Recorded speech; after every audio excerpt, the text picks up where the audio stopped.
একদম জীবিত মাছ ধরছি, জীবিত। এই দেখেন জীবিত মাছ। একটু দেখাবেন? অবশ্যই। এই মাছগুলো তো এখান থেকেই ধরেছেন, তাই না? হ্যাঁ হ্যাঁ হ্যাঁ। দেখতে পাচ্ছেন এখানে আমরা আরো দেখছি আরো একজন ভাই। আপনারা কি প্রায় এখানে মাছ ধরতে আসেন? হ্যাঁ, সবসময় আসি আমরা। আচ্ছা, আপনারগুলো দেখি। দেখতে পাচ্ছেন তিনজনেই এখানে মাছ ধরতে আসছেন, এবং শুধু ওনারা বলে কথা নয়, এখানে স্থানীয় লোকজন প্রায় এখানে আসেন মাছ ধরার জন্য। আমরা একটু তাদের সাথে কথা বলার চেষ্টা করব।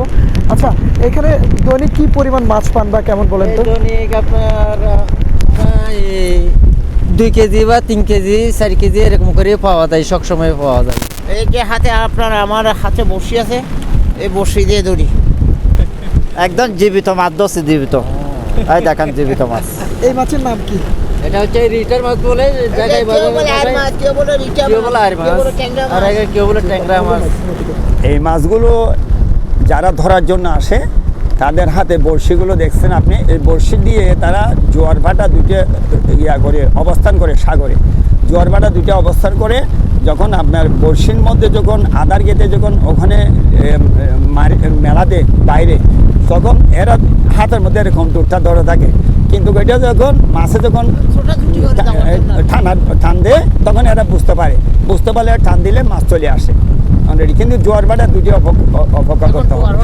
এখন জোয়ার কোন জায়গায়? একদম আপনি এখান থেকে নাজরার ট্যাক ধরে কাঁকড়া বীজ পর্যন্ত আমরা পাটোয়াটে কাঁকড়া বীজ, হিমচুরি আর আমাদের সব জায়গায় বরকি মারি। এখানে এই সুগন্ধ বীজ, লাবণী বীজ পয়েন্টে এখানে আমরা সব সময় এগুলো বড়শি দিয়ে মাছগুলো ধরি আর কি। এগুলা আজকের মাছ এই হামিদ, হ্যাঁ, এই যে আমার ভাই আজকে সারাদিন মানে সকালে আসছে, একদম ভোরে আসছে, আল্লাহ দিলে যা পাইছে এই মাছগুলো একদম তরতাজা মাছ, একদম তাজা মাছ। এই টর্চ লাইটটা হচ্ছে রাত্রে একটু দেখার জন্য, আদার দেখার জন্য ওটা আমরা নিয়ে ওটা আদারটা গাটে কোণে মারি। ঠিক যেমনটি দেখেছেন আপনারা, এখানে বেশ মাছ দেখা যাচ্ছে। আপনাদেরকে একটু হাতে তুলে দেখাতে চাই। ওকে, আপনাদের বড়শিতে এই মাছগুলো ওঠে নাকি পাশাপাশি? মাছগুলো ধরে আর অন্য কোনো মাছ ওঠে কিনা?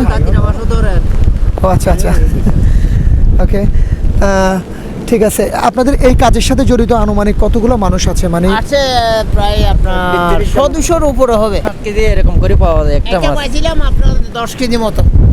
কোরাল সবগুলো মাছ একই প্রজাতির? একদম জীবিত মাছ। হ্যাঁ, তবে তারা যেটি বলছে এসব মাছ ছাড়া অন্যান্য মাছও তাদের বড়শিতে ধরা পড়ে। আচ্ছা, আপনার বড়শিতে মূলত কি দেন, কি মানে বড়শিতে খাবারটা কি?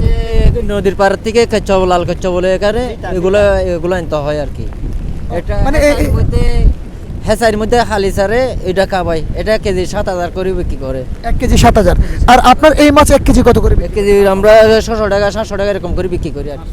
সমুদ্রের পাড়ে নানা জীবন জীবিকার মধ্যে এটি একটি বড় মাধ্যম। সেটি হচ্ছে এখানে সবাই জেলে না, স্থানীয় অনেক লোকজন শখের বসে সমুদ্র সৈকতে এসে বড়শি দিয়ে মাছ ধরে।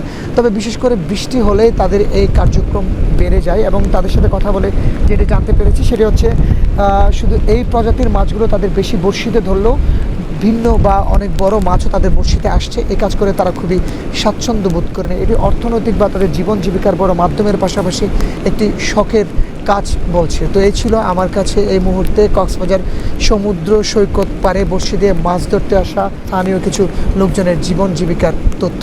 ওমর ফারুক হিরু, চিটং টিভি অন, কক্সবাজার।